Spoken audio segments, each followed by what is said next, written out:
Encounter is brought to you by the Broome County Council of Churches, where we connect compassion with needs as we inspire growth with dignity. You'll find us in special places throughout the community. For those who remain hungry, we provide meals. For those who are challenged, we build wheelchair ramps. We comfort those who are ill, minister to those who are confined, and we remain an advocate for change and understanding on behalf of every element of our community. Connect and inspire. Encounter the Broome County Council of Churches. Program. Good morning. My name is Kelly Devine, and I'm your host today for Encounter. We're going to be talking about the upcoming Martin Luther King celebration in light of Martin Luther King Day, which is this month.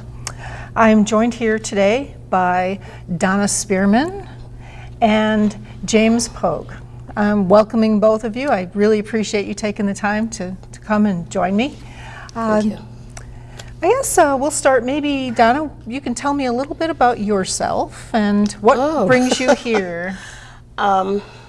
Well, I've lived here for 43 years. I moved here right after I was married, a couple weeks after I was married. I come from Silver Spring, Maryland, where I had my basic education, was raised and graduated from Howard University, which was in Washington, D.C. And like many young people who come to this area, my husband said, give me 2 years, we'll get my career started, and then we'll move more toward the greater Washington metropolitan area. And I've been here ever since. I worked for the Office of People with Developmental Disabilities for over 30 years, which I totally enjoyed, and I like working with people. It's awesome. We are so lucky to have you here. Thank you. James, I'm very happy to meet you. Actually, it's our first time meeting, and maybe you could tell me a little bit and a little bit about yourself. Sure. I came here not quite 43 years ago. I came here in 2001.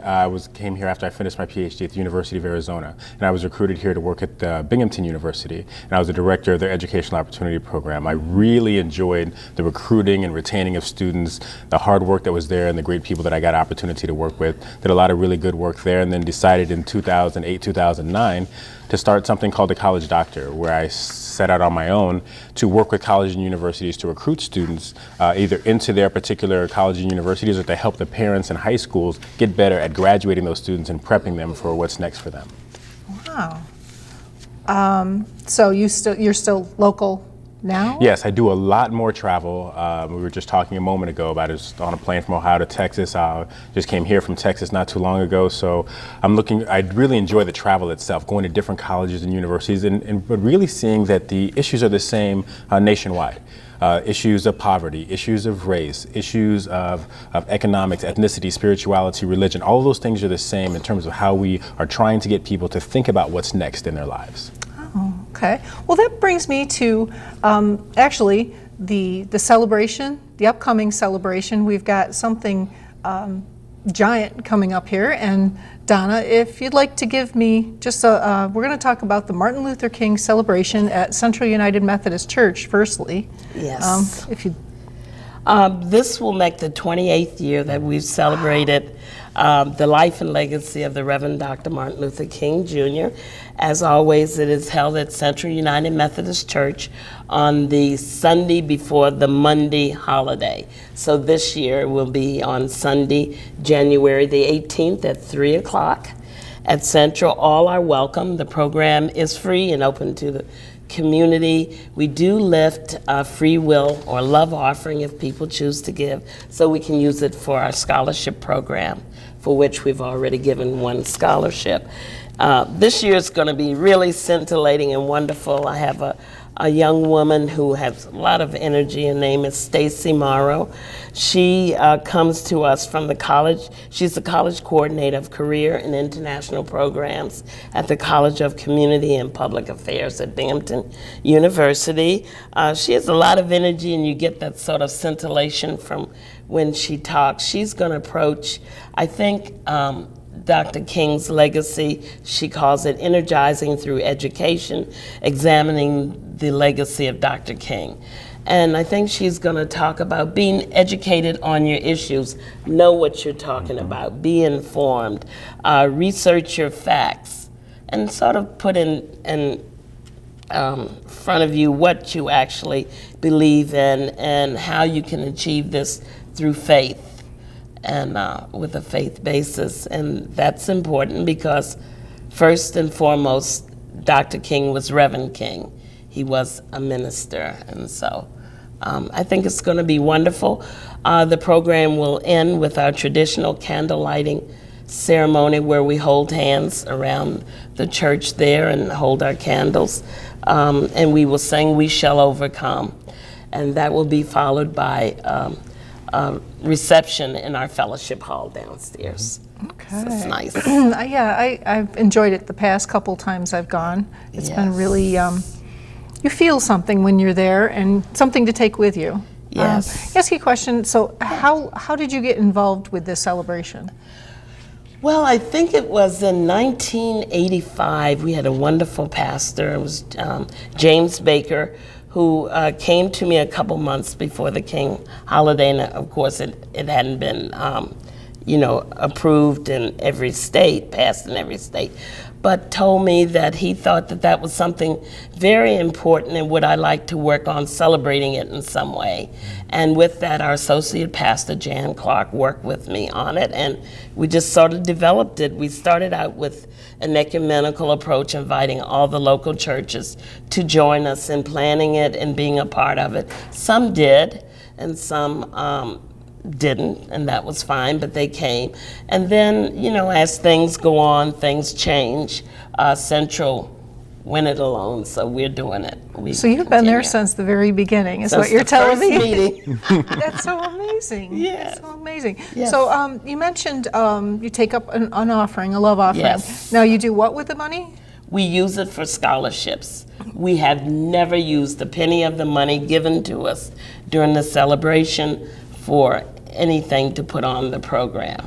Wow. We used to give it to various community organizations, but then we decided, Dr. King believed in education. Why don't we try to do that? So we do that. We look sort of for a non-traditional student, meaning it doesn't have to be a student that's coming straight out of high school going to college. It can be someone going back to school, being retrained, re-educated, but it can be a student out of college.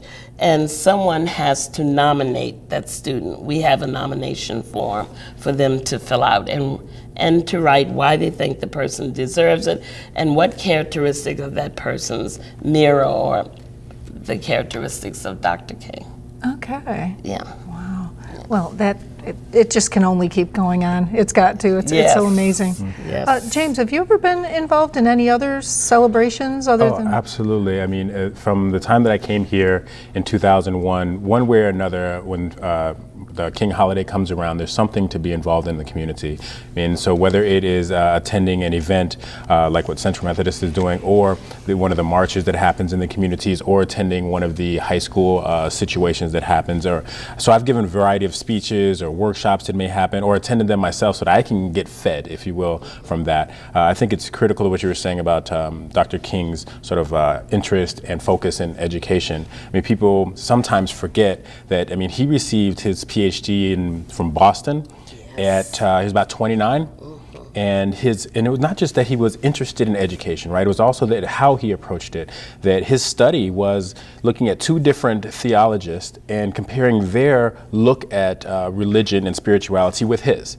And so it was one, it is recognizing these different approaches to ways to articulating religion and including his in sort of not necessarily an equal measure, but in a way of respecting diversity.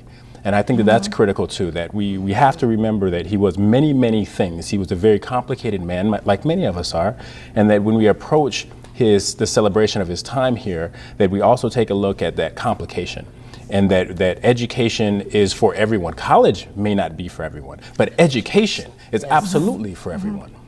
You just mentioned diversity, and I think that common thread that we see through all the diversity, it's what brings us together as human beings. Absolutely. Possibly what the entire recognition of this holiday is about. You talk a lot about education, so what is exactly you do? You have something that goes on in your life that uplifts education? Sure. So at its basis, what I do is to try to get people to explore what's next, particularly high school students or non-traditional students, as you mentioned. So when you leave high school, you need to do something after that to get yourself trained for whatever's next. The world is changing in a variety of ways. So whether that's becoming a barber, or that's becoming a plumber, or going to college, become a lawyer, a doctor, whatever it is that you want to do, we need to explore what's next. So one of the avenues that I've done in trying to make that happen is something I call the Men's Summit. This year will be our 6th year upcoming in September. We've hosted the last 2 in the Binghamton area. The 3 before that were up in Rochester, Brockport area. And we've probably worked with, definitely hundreds and hundreds of young men who have come in to have a conversation about what they can do to improve themselves, high school, middle school, collegiate level. And workshops are hosted by men that are a little bit further along, whether they are in their 20s or 30s or 40s or 50s. We do our best to get a keynote speaker who has a lot of depth and a capacity to give and motivate these young men. And so pushing them through that is critically important. We're going to be adding something to it this year. I'm calling it the College Summit component of the Men's Summit. The biggest difference between those individuals who end up going to college and those that don't is economics. So how can we try to create some balance there? Currently, in a wealthy school district, those students that have a D average go to school at the same rate as students with an A average in impoverished school districts. Really? We can do something about that. We can absolutely do something about that. It's about focusing our energy and time. And what we often need to do, or what I think that we need to do, is help those students begin to tell their stories. Those students who have perseverance, that are motivated, that have a certain level of dedication, and have a drive to succeed in education are the kinds of candidates that would do very well at many, many universities across the country. But how do we help them tell their stories? And so that's what we're going to be focusing on this year at the Men's Summit. Wow. And when does that typically happen? Mid-September. Last year was September 20th. This coming year it'll be September 19th. Okay. Do you have like a website that? Sure, thecollegedoctor.com. Okay. And if you go there, you will see right there on the front, you will see where we have our Men's Summit information. Our stuff is there from last year. You can take a look at the presenters that we had last year, the theme that we had for last year. We're building our theme for this year. Last year we had Visions was our platinum sponsor. We're very happy about that.